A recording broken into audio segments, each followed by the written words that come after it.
सुस्वागतम, नमस्कार, सत श्री अकाल, वणक्कम, सलाम, प्रणाम मेरे प्यारे बहनों भाइयों।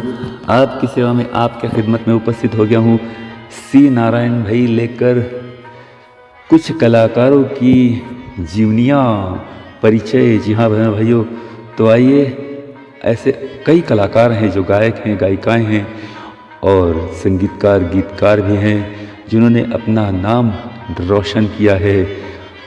और ऐसे ही कुछ कलाकारों की जीवनी, इसलिए कि हम उनसे कुछ प्रेरणा ले सकते हैं।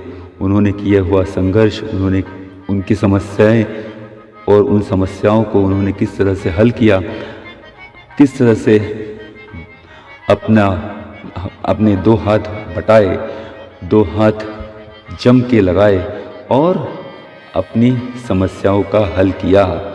तो उनसे हम ज़रूर कुछ सीख सकते हैं और इस सीखने के लिए ही हम कुछ जीवनियाँ, कुछ परिचय महान कलाकारों की आप तक पहुँचाने का कार्य करने वाले हैं। तो आइए दोस्तों, आज एक महान संगीतकार के बारे में जीवन परिचय कर लेते हैं। तो चलिए भाई, उनका जीवन परिचय करवाने से पहले NGC चैनल को सब्सक्राइब कीजिए बहनों भाइयों, और साथ में अगर आज की वीडियो आपको पसंद आए तो लाइक, शेयर, कमेंट ज़रूर कीजिएगा। जी हाँ बहनों भाइयों, और तो चलिए शुरू करते हैं आज की वीडियो एक महान संगीतकार के जीवन परिचय के साथ।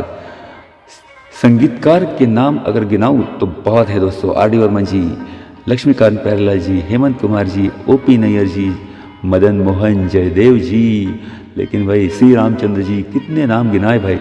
लेकिन कुछ ऐसे संगीतकार भी हैं जो भूले बिसरे गीतों की तरह उनके नाम भी भूले बिसरे हो चुके हैं। तो ऐसे संगीतकारों में से एक नाम आता है दादा चांदेकर इनका। तो दादा चांदेकर, इनके बारे में चंद जानकारी आज हम प्राप्त करते हैं। दादा चांदेकर यानी कि उनका मूल नाम शंकर विष्णु चांदेकर था, लेकिन भाई दादा चांदेकर इस नाम से वो लोकप्रिय हुए। इनका जन्म 19 मार्च 1897 में महाराष्ट्र के कोल्हापुर में हुआ। इनके परिवार में संगीत का वातावरण पहले से ही था। इनके पिताजी विष्णु चांदेकर जी मीरज के राजे साहब के दरबार में संगीतकार के रूप में काम करते थे। उनकी संगीत के प्रति उनकी रुचि जागृति हो गई थी और इसीलिए उन्होंने अपने पिताजी से हारमोनियम की शिक्षा प्राप्त की। उन्होंने स्कूली शिक्षा कुछ ज़्यादा नहीं की और सिर्फ 5वीं तक ही उन्होंने स्कूली शिक्षा प्राप्त करने के बाद स्कूल जाना छोड़ दिया। संगीत की शिक्षा उन्होंने लेनी शुरू की और मीरज के सुप्रसिद्ध संगीत शिक्षक नीलकंठ बुआ जंगम, इन्होंने अगली शिक्षा प्राप्त करनी शुरू की और उनसे वो प्राप्त भी करवा ली। महज 12 साल की उम्र में ही उन्होंने भाई छोटे मोटे कार्यक्रमों में गाना बजाना, हारमोनियम के साथ संगत करना शुरू कर दिया था। जी हाँ, और कीर्तनों को भी उन्होंने साथ संगत करने की शुरुआत की। धीरे धीरे उनकी लोकप्रियता बढ़ने लगी। 1914 में किर्लोस्कर संगीत मंडली में उन्होंने प्रवेश किया। 2 साल तक उन्होंने वहाँ पर काम किया और उसके बाद दीनानाथ मंगेशकर जी, जी हाँ मास्टर दीनानाथ मंगेशकर जी, इनके संगीत मंडली जिसका नाम था बलवंत संगीत मंडली, विश्वनाथ संगीत मंडली जैसे मंडलियों में उन्होंने भागीदार के रूप में भी बेहतरीन अपना कार्य किया। 15 साल तक मंच पर उन्होंने काम किया। 1931 के बाद उन्होंने सातारा में 2-3 साल तक संगीत शिक्षक के रूप में भी काम किया था और कुछ लोगों को संगीत भी सिखाया। 1931 में मूक फिल्मों ने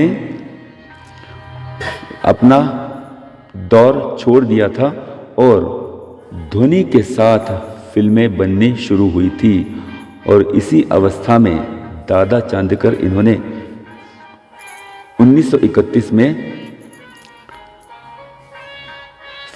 फिल्म उद्योग में प्रवेश किया।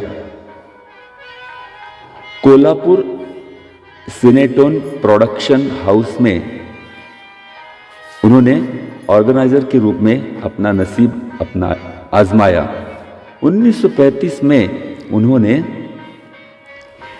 निर्देशक के रूप में, संगीत निर्देशक के रूप में काम करना शुरू किया और पहली संगीत निर्देशक के रूप में काम किए जाने वाली पहली फिल्म थी जिसका नाम था कालिया मर्दन। जी हाँ बहनों भाइयों, बालाजी पेंढारकर इनकी ये फिल्म थी। उसके बाद प्रिंस शिवाजी प्रोडक्शन की सफल ऐतिहासिक फिल्म जिसका नाम था स्वराज्य सीमावर, ये 1937 की फिल्म थी और इसका संगीत उन्होंने तैयार किया। 1937 की मास्टर विनायक इनकी एक फिल्म आई जिसका नाम था लग्न पहाव करुण, ये मराठी फिल्म थी और इस मराठी फिल्म में ध्रुपद और धमार शैली का प्रयोग उन्होंने किया और उसके बाद कई वर्ष तक इसका अनुसरण फिल्मों में होता रहा। 1938 में आई हंस पिक्चर की एक फिल्म जो मास्टर विनायक द्वारा निर्देशित की गई थी, बेहद सफल फिल्म हुई और जिसका नाम था ब्रह्मचारी। इसका संगीत अच्छा खासा रहा और इससे उन्हें अच्छा खासा नाम उन्होंने कमाया। खास करके इसमें मीनाक्षी शिरोडकर जी इन्होंने गाया हुआ यमुना जड़ी खेड़ू खेड़ कन्हैया, ये गीत उस जमाने में बहुत लोकप्रिय हुआ था।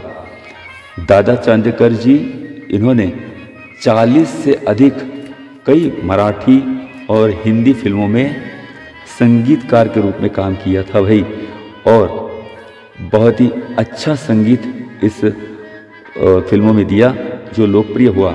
जैसे कि कुछ फिल्में इस तरह हैं, लपंडा 1940 की फिल्म, अर्धांगी 1940,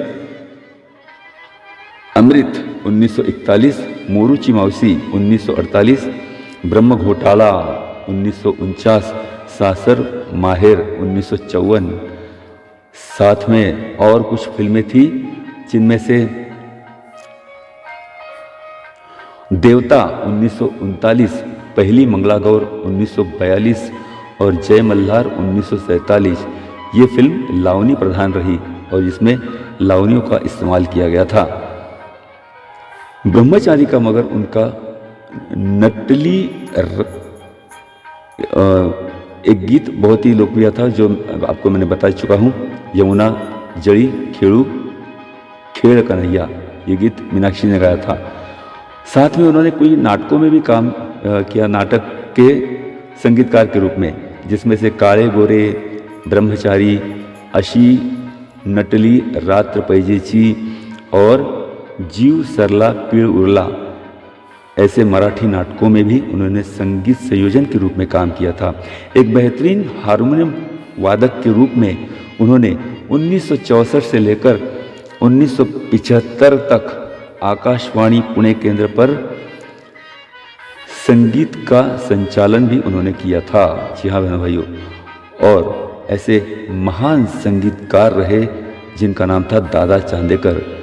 ऐसे हिंदी और मराठी फिल्मों तथा नाटकों में संगीत देने वाले दादा चांदेकर, इन्होंने पुणे में 27 जनवरी 1976 में आखिरी सांस ली। जी हाँ बहनों भाइयों, एनजीसी चैनल की ओर से उन्हें भावपूर्ण अभिवादन।